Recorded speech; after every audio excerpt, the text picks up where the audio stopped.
taala di dalam kitabnya Riyadhus Shalihin, dan kita sudah sampai pada hadis ke-10 dari sahabat Abu Hurairah radhiyallahu anhu.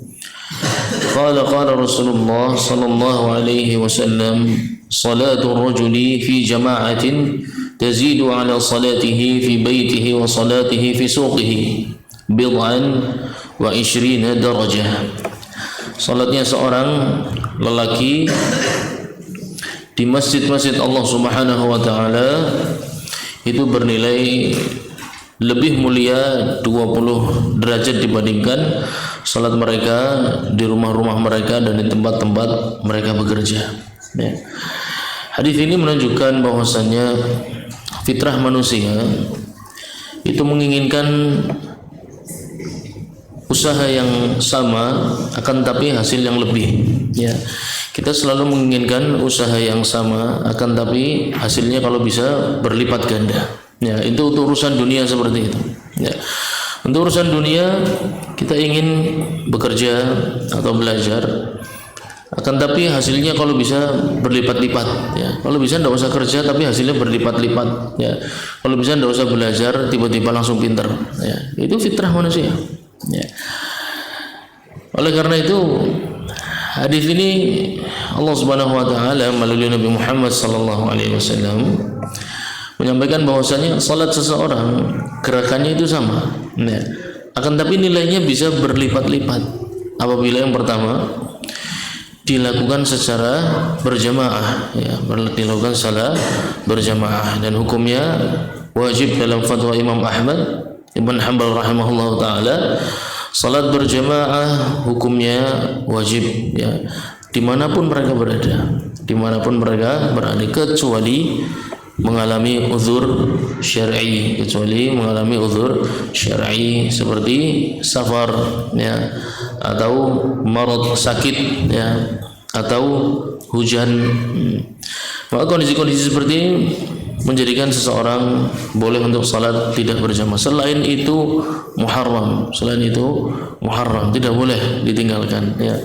Jadi kalau liburan di rumah santri-santri itu salat berjamaah tidak boleh ditinggal, apalagi sudah aqil, sudah baligh, ya, sudah berakal sempurna, sudah dewasa. Salat berjamaah itu wajib dan tidak boleh ditinggalkan. Yang pertama berjamaah, yang kedua di masjid, ya, dilakukan di masjid-masjid Allah Subhanahu wa taala. Apakah kalau sudah berjamaah di masjid kemudian pasti mendapatkan lipat ganda, ya, dari manfaat salat tersebut? Ya. Salat jamaah sekalian rahmati Allah Subhanahu wa taala itu memiliki makna khusus, ya, memiliki makna khusus. Oleh karena itu Allah Subhanahu wa taala berfirman, "Innas salata tanha 'anil fahsya wal munkar." Ya. Salat itu bisa merubah karakter manusia. Jadi kalau kita merasa salat kemudian tidak berubah, cita-citanya nggak berubah, ya, kemudian cara bercandanya tidak berubah, ya, kemudian kasarnya bicara juga tidak berubah, adab terhadap orang tua tidak berubah, ya, adab terhadap sesama teman juga tidak berubah. Ini ciri orang yang salatnya belum bermanfaat, ya, ciri orang yang salatnya belum, meskipun menghafal Quran, ya, meskipun lulusan pondok pesantren, tetap saja, meskipun rajin salat sunnahnya puluhan rakaat salat sunnah, tetap salat tidak bermanfaat, ya. Dinukil oleh Al-Imam Ibnu Abi Dunya rahimahullah taala bahwasanya yaitu para sahabat Nabi Muhammad sallallahu alaihi wasallam dahulu tidak menilai seorang ahli ibadah itu dari banyaknya salat dan puasa, ya. Jadi di zaman terbaiknya Islam, ahli ibadah itu justru bukan yang banyak salat dan puasanya, bukan. Kenapa? Karena itu baru proses, ya. Itu baru proses. Kapan seseorang dipuji sebagai ahli ibadah? Ahli ibadah itu berarti ahlullah, ya, orang dekat dengan Allah Subhanahu wa taala, seorang hamba yang dekat dengan Allah. Azza wa Jalla, keberkahannya banyak, kebaikannya banyak, kemudahannya banyak, ya. Kapan dikatakan seorang ahli ibadah? Ketika mereka lisannya itu baik dalam bertutur kata, ya. Itu para sahabat, ya. Kenapa? Karena orang yang sudah punya rasa takut, khasyah hati orang karena tahu, ya, apalagi sampai mencuri uang jajan temannya, ya, ngumpetin barang temannya, ya, orang-orang yang salat tidak mungkin melakukan hal seperti itu. Kenapa? Karena kezaliman seperti itu akan menghanguskan ibadah-ibadah seseorang. Jadi kalau baru banyak salat dan puasa itu baru proses. Kapan salat dan puasanya bermanfaat? Lihat cara bicaranya, ya. Lihat cara bercandanya, lihat cara menasehatinya, lihat cara muamalahnya, ya.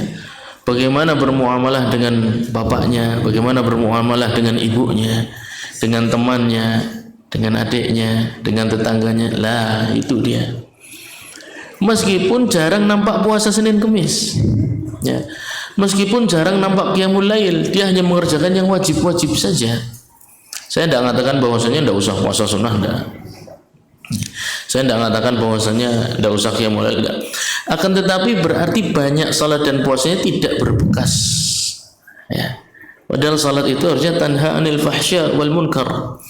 Fahsya wal munkar itu perkara yang diingkari oleh masyarakat, ya. Jadi antum yang merasa masih suka melakukan perkara-perkara yang diingkari oleh masyarakat, ya, perbuatan-perbuatan yang makruh, yang muharramat, masih gampang melakukannya, itu tanda salatnya belum bermanfaat, ya, nggak ada isinya, capeknya ya, tapi tidak dapat apa-apa, ya. Masih ngefans dengan orang-orang kafir, ya, pemain sepak bola yang bukan muslim, ya, masih suka nonton kartun-kartun, ya, anime, ya, yang mana itu merupakan hal yang muharram. Kenapa? Kata Nabi Muhammad SAW, asyaddun nasi azaban yaumal qiyamah, ya, manusia yang paling berat azab yaumal qiyamah siapa? Al-musawwirun. Siapa musawwirun? Orang yang menggambar makhluk, ya. Kartun anime ini semua gambar makhluk. Game sama, ya. Antum bermain game yang di sana ada gambar orang-orangannya. Antum menikmati sesuatu yang dilaknat Allah Subhanahu wa taala, gimana antum? Itu pelakunya yang bikin karakter game itu asyadun nasi azaban yaumal qiyamah, ya. Besok azabnya paling pedih, ya. Dan akan ditantang Allah Subhanahu wa taala, hidupkan karakter ini yaumul qiyamah. Tidak bisa. Dia nggak bisa menghidupkannya yaumul qiyamah, ya. Jadi jangan mencintai yang Allah tidak suka. Jangan ridho kepada sesuatu yang Allah benci. Kalau masih seperti itu, tanda tanya besar. Salatnya berarti tidak ada manfaatnya, ya, nol besar. Kenapa? Karena tidak mampu membawa dirinya lebih dekat kepada Allah Subhanahu wa taala. Kecuali yang digunakan di zaman sekarang, karena bersamaan dengan teknologi, ada beberapa kartun-kartun yang mendidik, misalnya untuk mengajarkan bahasa Arab, ya, dan lain sebagainya. Tapi bukan umum, ya, bukan kartun dan anime secara umum yang isinya adalah senda gurau sia-sia, ya. Dipikir ulang, ya. Kalau ingin bermain game dan lain sebagainya, ada karakter yang mirip dengan orang-orang, dengan makhluk ciptaan Allah Subhanahu wa taala. Itu yang buat game aja akan mendapatkan ancaman yang sangat pedih, dan mereka yang ridho terhadap kemaksiatan akan mengalami hal yang sama. Ar-radhi bil ma'asi kafa'ilihi, orang yang ridho dengan kemaksiatan persis seperti yang melakukan, dan dia akan dikumpulkan, ya. Wa innamal mar'u ma'a man ahab, dan seseorang akan dikumpulkan yaumul qiyamah dengan yang dia idolai, yang dia sukai, ya. Antum idolanya tokoh anime, karakternya, besok akan berkumpul dengan yang buat itu, ya. Antum suka dengan tokoh sepak bola yang kufar, ya, bukan muslim, ya, besok antum akan dikumpulkan dengan mereka, mau dah, ya. padahal mereka jelas-jelas akan dibakar oleh Allah Azza wa Jalla. Maka jemaah sekalian dirahmati Allah Subhanahu wa taala, jadi tentang salat itu bukan cuma gerakan bareng-bareng di masjid, enggak. Dia memiliki makna khusus, ya. Perhatikan cara bicaranya, masih ketus, ya, lisannya masih nyakitin kalau ngomong gitu, ya. Maka itu pertanda salatnya belum baik, meskipun banyak, ya, meskipun banyak. Di sini isyarat juga bahwasanya para sahabat generasi terbaik itu fokus pada kualitas, ya, fokus pada kualitas. Dilihat bekas salatnya kelihatan enggak, cara bicaranya itu akan nampak, ya. Cara bicara seseorang itu menunjukkan kualitas ibadahnya. Jadi kalau seorang muslim menata kalimatnya bagus, pada yang lebih tua, pada yang lebih muda, ya, itu menandakan salatnya insyaallah bermanfaat. Baik, kembali wadzalika anna ahadahum, belum cukup sampai di situ, idza tawaddaa fa ahsana al-wudu. Kemarin kita sudah sampai permasalahan tentang apa wudu, ya. Tentang wudu kemarin sudah dibicarakan masalah inti dari wudu yang pertama, gerbang pertama, ya. Tanpa itu wudunya mau kerujukan pakai air bergalon-galon juga nggak ada gunanya, ya. Mau kumur-kumur ngabisin air berliter-liter nggak ada gunanya. Pintu pertama untuk membuka wudu adalah niat dulu. Tanpa itu wudunya tidak ada gunanya, ya. Kenapa? Karena wudu itu ibadah murni, dia ibadah mahdhah. Seluruh ibadah mahdhah itu perlu disyaratkannya niat di dalamnya, ya. Innamal a'malu binniyat. Semua amal itu mulainya dari niat. Maka ketika bangun tidur, saya sudah ingatkan di pertemuan yang lalu, baca doa doa bangun dari tidur. Meskipun mata masih belekan, ya, jalan masih sempoyongan, tapi hati sudah hidup, ya.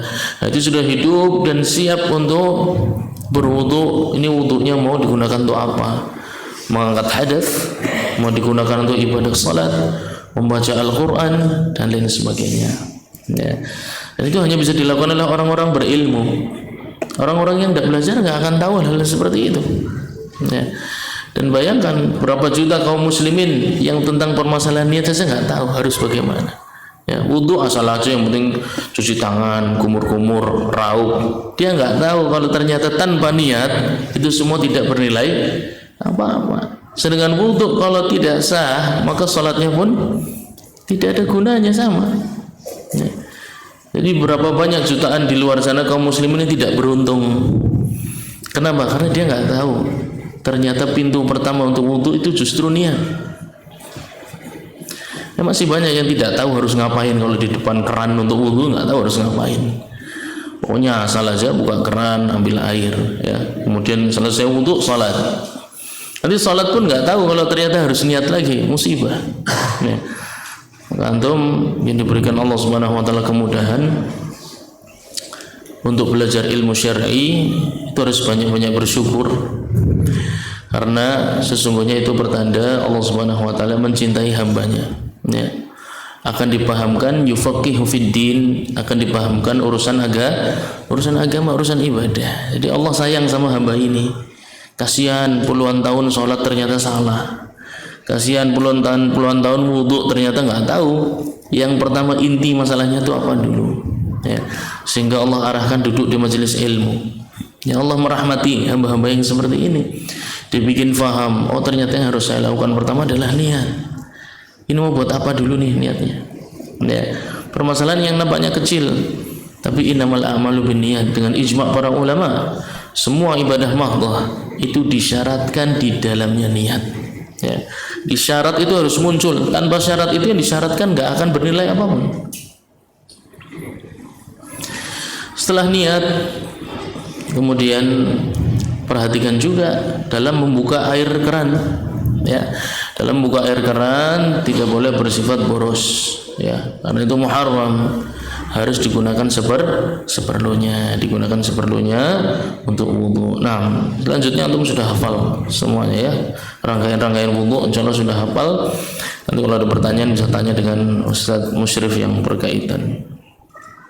Thumma atal masjid, setelah wudu selesai, berdoa setelah wudu, kemudian mendatangi masjid. Proses mendatangi masjid, ya, berjalan menuju masjid Allah Subhanahu wa taala, itu Nabi sallallahu alaihi wasallam punya sebuah doa yang sunnah. Sebuah doa yang sunnah yang seandainya diamalkan antum akan menemukan banyak sekali keajaiban dalam kehidupan. Ya. Beliau sallallahu alaihi wasallam dinukil oleh beberapa sahabat ketika datang menuju masjid berjalan, beliau membaca doa. Ya. Apa doanya, Pak? Kalau ke masjid antum ngapain? Baik, salah satunya ada beberapa versi doa ya, ada beberapa versi doa. Saya akan ambil satu yang insyaallah nanti antum hafalkan ya. Mungkin Ustaz Sohandi bisa bantu tulis ya. Bantu tulis ya. Beliau sallallahu alaihi wasallam bersabda, Allahumma ij'al fi qalbi nura. Ya. Allahumma ij'al fi qalbi nura. Ya Allah, jadikan di dalam hatiku ini ada cahaya. Ya. Cahaya dalam hati itu penting. Sehingga ketika antum sendiri merasa kesepian, antum ingat bahwasannya ada Allah Subhanahu wa taala. Sehingga ketika antum kecewa dengan manusia, hati antum tetap bercahaya karena antum ingat ada Allah Subhanahu wa taala. Antum berdagang mengalami kerugian, antum tidak kecewa karena dalam antum ada cahaya, nurun ala nur. Sebentar, masih ada ya. Allahumma ja'al fi qalbi nur wa fi sam'i nur, dan juga telingaku ya Allah, jadikan di telingaku ini cahaya, yang mana telingaku lebih suka mendengar hal-hal yang Engkau ridhai. Telingaku lebih suka mendengarkan ayat-ayat Al-Quran dibandingkan musik. Telingaku lebih suka mendengar suara orang berzikir dibandingkan suara orang tertawa terbahak-bahak. Ya. Telingaku lebih suka mendengar ilmu syar'i, kajian dibandingkan televisi. Ya.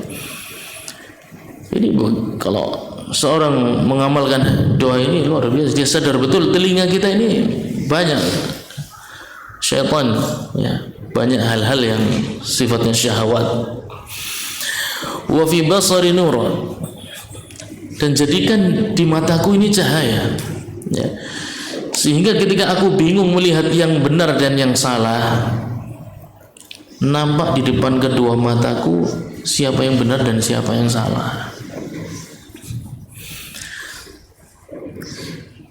Sehingga ketika aku melihat sesuatu yang sifatnya muharramah, ya, melihat sesuatu yang haram, ya, lawan jenis yang pakaiannya waliyadzubillah, itu mataku nggak mau. Gimana caranya supaya mataku nggak mau lihat yang begituan? Ya. Fi basari nur, dan jadikan kedua mataku di dalamnya ada cahaya. Lebih suka melihat sesuatu yang halal. Ya, lebih suka melihat ke dalam mushaf Al-Quran, ada rasa cinta. Nah, jadi kadang kita kalau jenuh buka mushaf Al-Quran, ya, itu mungkin di dalam hati ini cahayanya nggak ada, di mata juga nggak ada, gelap, isinya cuma syahwat. Senangnya kalau lihat perkara yang sia-sia, yang haram baru senang. Telinga juga, kalau ada orang-orang kumpul-kumpul ketawa terbahak-bahak, datang dia senang, ya. Ada orkes musik, organ, datang dia senang, ya. Mendengarkan kajian tidak sabar, gerusa-gerusu, ya. Duduk di majelis ilmu tidak tenang, itu mungkin tidak ada cahaya di telinganya, lebih banyak syaitan yang tinggal di telinganya. Wa fi basari nur wa an yamini, ya, wa an yamini nura, dan jadikan sebelah kananku ini cahaya. Wa an shimali nura, dan sebelah kiriku cahaya juga. Kanan dan kiri siapa mereka? Keluarga, teman, ya. Jadikan mereka itu qurratu a'yun. Ya Allah, jadikan temanku teman-teman yang baik-baik aja. Walaupun jelek jadikan baik, kalau tidak mau jadi baik tolong jauhkan. Ya. Karena sahib itu ya, orang yang dekat dengan kita itu mempengaruhi karakter, mempengaruhi kita. Maka antum minta kepada Allah Subhanahu wa taala punya teman yang membawa dekat kepada kehidupan akhirat. Kalau antum punya teman-teman di kampung, di rumah yang menjauhkan antum dari Allah Subhanahu wa taala dan antum tertarik, itu tandanya masih suka dengan hal-hal yang tidak disukai Allah Subhanahu wa taala. Berdoa, salah satu doanya ini. Ya. Jadi kalau ke masjid itu minta, ya Allah, tolong kanan kiriku ini jadikan orang-orang yang baik mendampingi aku. Jadikan orang di sekitarku ini orang-orang yang cinta kepadamu. Jadi tidak gampang berubah. Wa min amami nura. Dan jadikan di arah depanku cahaya. Seseorang di arah depan ini maksudnya apa? Masa depan. Ya. Kita itu kadang melihat sesuatu yang di depan mata ini padahal baik kelihatan tidak, dan sesuatu yang jauh yang tidak baik kelihatannya baik.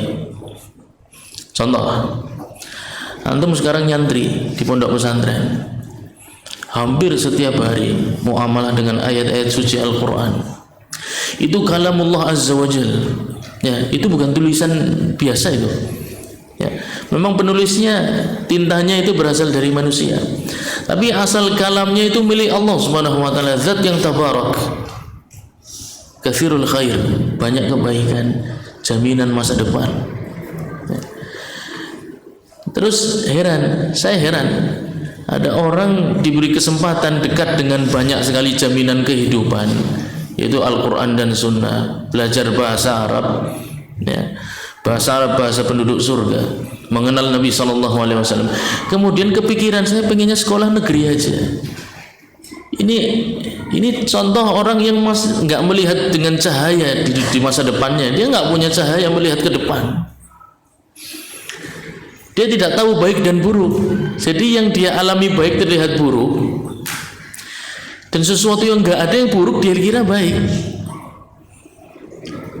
Jelas-jelas sekolah negeri campur lagi dan perempuan, belum pakaiannya, belum pergaulannya, jauh dari Al-Quran, jauh dari Sunnah. Ya. Dikasih yang baik nampaknya buruk, dan sesuatu yang buruk dia lihat baik. Itu contoh dia tidak bisa melihat ke depan dengan cahaya, lihatnya dengan syahwat.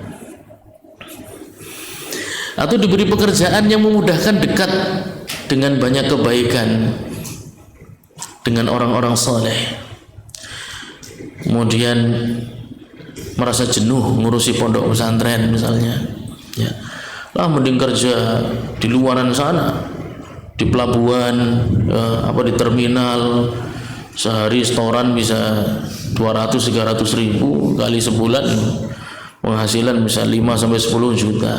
Iya, tapi jauh dari orang-orang baik, jauh dari lingkungan yang sehat, jauh dari Quran dan Sunnah tentu saja.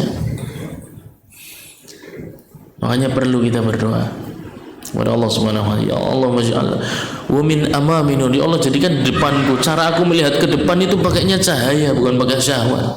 Pakainya cahaya. Siapa yang harus aku ikuti, siapa yang harus aku idolai, siapa yang harus aku taati.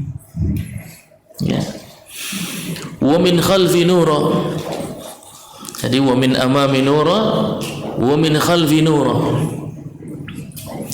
Ya Allah jadikan arah belakangku ini cahaya.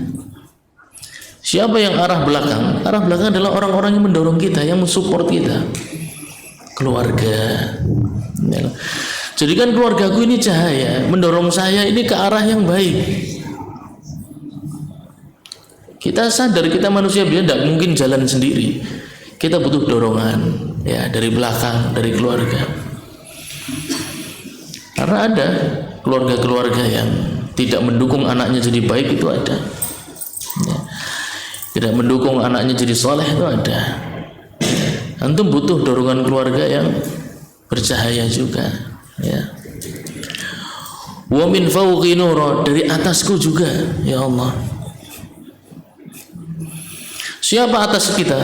Para pemimpin, para pengelola, orang-orang yang bertanggung jawab atas urusan kita. Ya Allah, jadikan di atasku juga cahaya, orang-orang yang ngatur hidupku.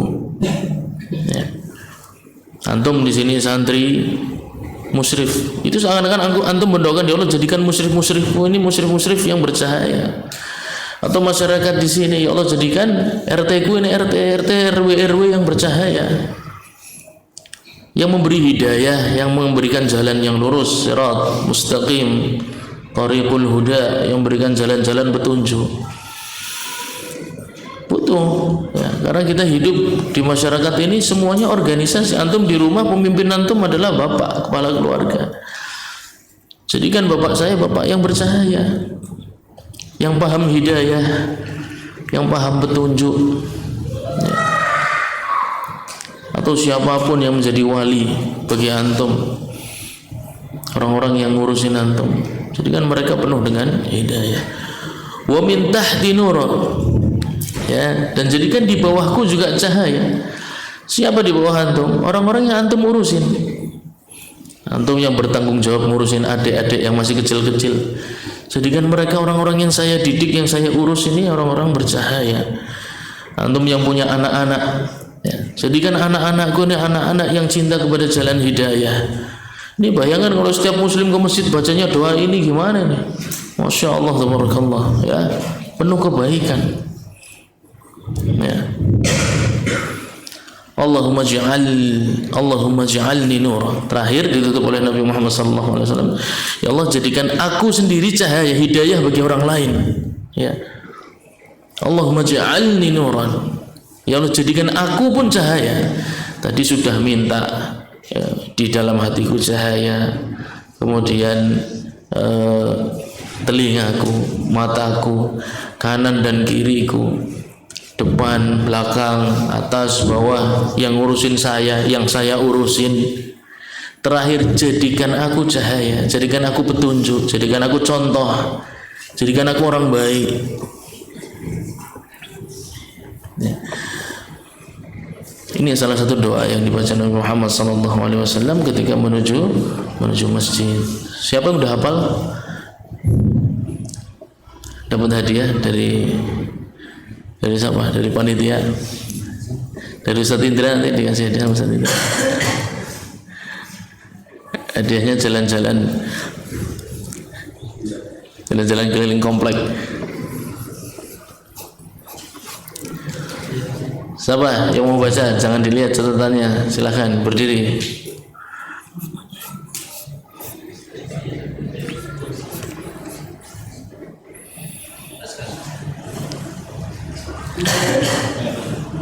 Masya Allah, tabarakallah.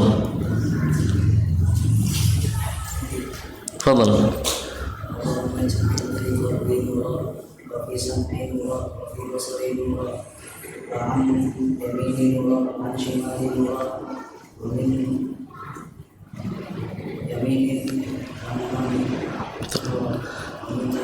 Lah, khalfi dulu. Wa min khalfi. Fawq, bagus. Tahti nura. Allahumma ja'alni. Masya Allah, tabarakallah. Hayakallah, Masya Allah. Allah ibarik fiik. Udah hafal nih kayaknya nih, Masya Allah. Fadhallahu alaik. Nanti hadiahnya dari Ustaz Indra, diajak jalan-jalan keliling komplek dari gang berapa sampai gang berapa. Masya Allah. Baik, berikutnya, ya. Thumma la yanhazuhu illa shalah. Dan tidak ada yang menjadikan dia datang ke masjid kecuali karena satu niat. Niatnya salat. Semua orang bisa ngaku niatnya salat, tapi kita buktikan seperti apa sih orang yang niat salat, ya. Di dalam surat, salah satu dalam Al-Quran, Allah Subhanahu wa Ta'ala berfirman, walau aradul khuruja la a'addu uddatan. Ya. Kalau mereka betul-betul mau keluar jihad fi sabilillah, mereka akan melakukan apa? La'addu uddatan. Apa? Uddah. Apa artinya uddah? Persiapan, bekal. Jadi kalau datang ke masjid selalu terlambat, rebutan kamar mandi, gedebuk-gedebuk turun dari tangga, ya, sampai jatuh, nggak tahu sarungnya di mana, pecinya di mana, itu berarti dia nggak siap, dia tidak melakukan persiapan. Ini salatul jamaah itu perlu dipersiapkan. Malamnya sebelum tidur tahu besok mau sholat subuh, semua yang dibutuhkan terletak di tempat yang dia tahu betul. Nyari peci di mana, nyari baju di mana, ya.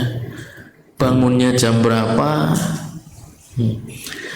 Kalau sudah ngukur mau bangun jam berapa, maka harus tahu tidurnya jam berapa. Itu namanya orang persiapan mau sholat, ya. Jadi ketika musyrik mengatakan tidur, itu sebenarnya bukan cuma ngatur antum tidur bangun, bukan, karena besok mau sholat. Kamu niat mau sholat dah, ya. Kalau niat mau sholat subuh, maka tidur malamnya harus dipertimbangkan, ya. Itu namanya orang niat betul menurut Allah Subhanahu wa taala, ya. Jadi Allah Subhanahu wa taala itu tidak bisa kita bohong-bohongin, itu tidak bisa, kelihatan, ya. Hamba yang memang ingin sholat itu selalu persiapan, ya. Wudunya bagus, pakaiannya tertata rapi, sudah tahu tidurnya tepat pada waktunya, ketika dibangunkan langsung bangun karena dia memang mau sholat. Alhamdulillah dibangunin. Kalau dibangunin ya gelebak-gelebuk, ya, sudah bangun tidur lagi, lah niat mau sholat enggak, ya. Karena kalau meskipun sholatnya di masjid berjamaah, kalau tidak niat untuk sholatnya tidak dapat apa-apa. Dapatnya cuma satu, tidak dihukum sama musyrik, udah itu aja. Tapi hubungan dengan Allah Subhanahu wa taala nggak ada nilainya, tidak dapat apapun, ya. Maka untuk mendapatkan keutamaan salat berjamaah, antum harus niat mau salat, ya, datang ke masjidnya karena mau salat. Dan orang yang datang ke masjid mau salat itu pasti melakukan persiapan, ya, nggak asal aja. La yuridu illa salah. Tidaklah dia inginkan di masjid ini kecuali salat. Sehingga sedikit bercandanya, sedikit ngobrolnya, ya, dan tidak mikir hal-hal yang lain, permainan dan lain sebagainya, tidak kepikiran, karena dia niatnya mau salat, bukan mau main di masjid, ya.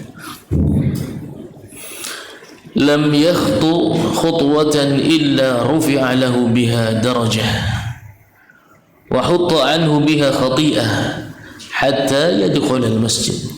Kalau antum sudah memenuhi semua yang kita bicarakan tadi, wudunya bagus, ya, perjalanan setelah wudu menuju masjid, masya Allah, diiringi dengan doa yang mulia.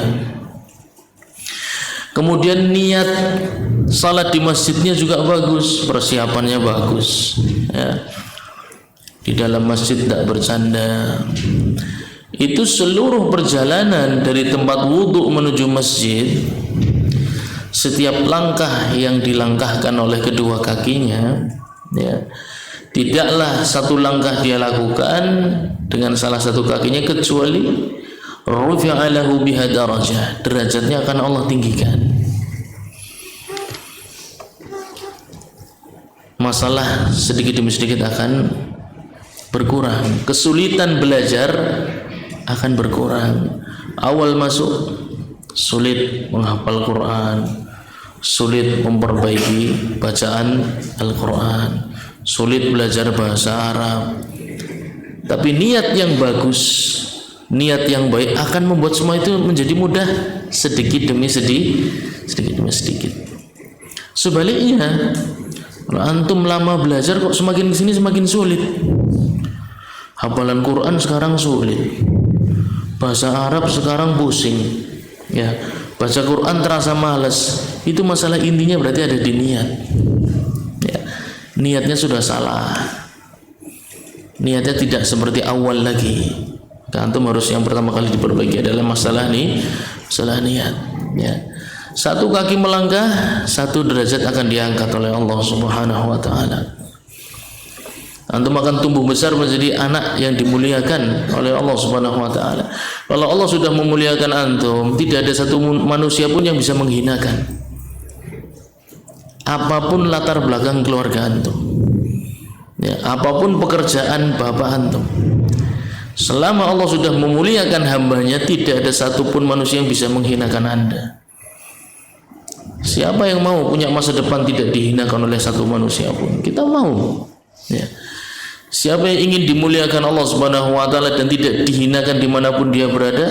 Kita mau.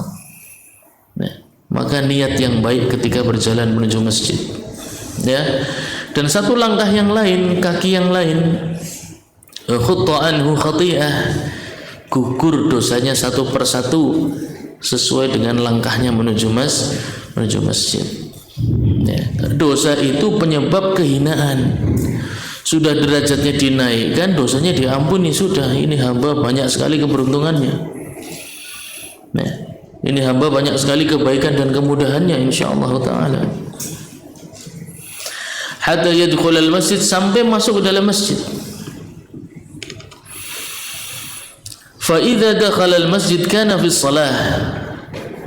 Orang yang memenuhi tadi kita sampaikan, itu baru masuk masjid sudah dihitung salat padahal belum salat. Baru masuk masjid loh. Baru masuk masjid sudah dihitung salat. Masih berdiri, belum menemu tempat berdiri, belum nemu tempat duduk. Ya. Atau bahkan azan belum berkumandang sekalian. Ya. Jadi orang yang menunggu salat itu sebenarnya dihitung sudah, selama dia menunggu itu dihitung sebagai orang yang menunaikan ibadah salat meskipun duduk. Sehingga nggak perlu terburu-buru. Ya. Buru-buru, imamnya nggak ada, cari-cari, ya. Santai aja, antum sudah dihitung sebagai salat selama tadi terpenuhi, ya, yang kita sampaikan tadi. Selama di masjid, maka nanti salatu hiya tahbisuhu, selama dia menanti salat, selama itu dia dihitung melakukan salat padahal cuma duduk. Ya. Salat terus irit toh, ya, tenaganya irit. Ya, usahanya irit tapi pahalanya tinggi sekali di hadapan Allah Subhanahu wa taala. Dia dihitung salat terus. Wal malaikatu yusalluna ala ahadikum madama fi majlisihi alladhi shalla fihi. Dan setelah selesai salat itu jangan buru-buru kemana-mana. Ya, duduk sejenak, berzikir kepada Allah Subhanahu wa taala. Saat itu malaikat bersalawat kepadanya. Yaqulun Allahumma arhamhu, Allahumma ighfir lahu, Allahumma tub alaihi. Malaikat mendoakan baginya 3 hal.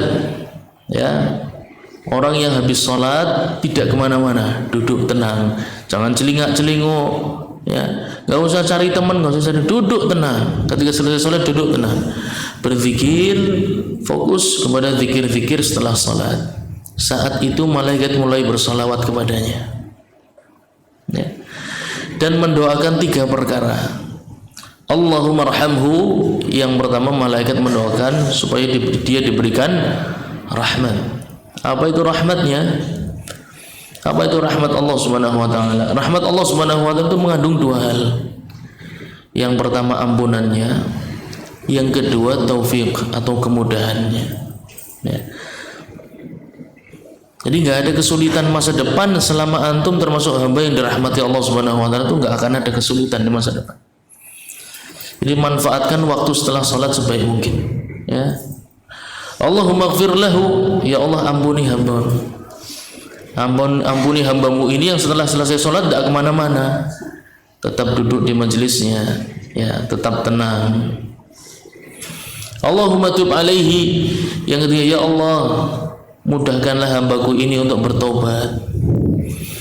Mudahkanlah fulan ini untuk jadi hamba yang sering melihat kesalahan dirinya. Ya. Jadi kalau kita sulit melihat kesalahan diri dan mudah melihat kesalahan orang lain, itu mungkin sebab-sebab Salah satu sebabnya adalah habis sholat langsung gerusa-gerusu. Ya, habis sholat tenang dulu. Antum akan diberikan kemudahan untuk melihat kesalahan diri. Saya ini salahnya apa dan harus bagaimana. Malam yu'dhi fihi, malam yuhdith fihi. Selama dia tidak melakukan kezaliman di dalam masjid, mengotori masjid misalnya, ya, atau bercanda di dalam masjid, tertawa yang berlebihan, atau berhadas, ya, maka selama dia tidak melakukan kezaliman di masjid, selama dia tidak berhadas, dia dihitung melakukan ibadah salat selama duduk di dalam masjid dan tidak kemana-mana dan fokus dengan zikir-zikir setelah salat. Baik, tinggal berapa menit lagi? Berapa? 1 menit. Baik. Ada pertanyaan enggak? Silakan. Baik, kalau tidak ada, insyaallah kita cukupkan. Materi hadis berikutnya kita sambung di pertemuan yang akan datang. Semoga sedikit ini bermanfaat untuk kita semua. Subhanakallahumma wa bihamdika asyhadu an la ilaha illa anta astaghfiruka wa atubu ilaik. Wassalamualaikum warahmatullahi wabarakatuh.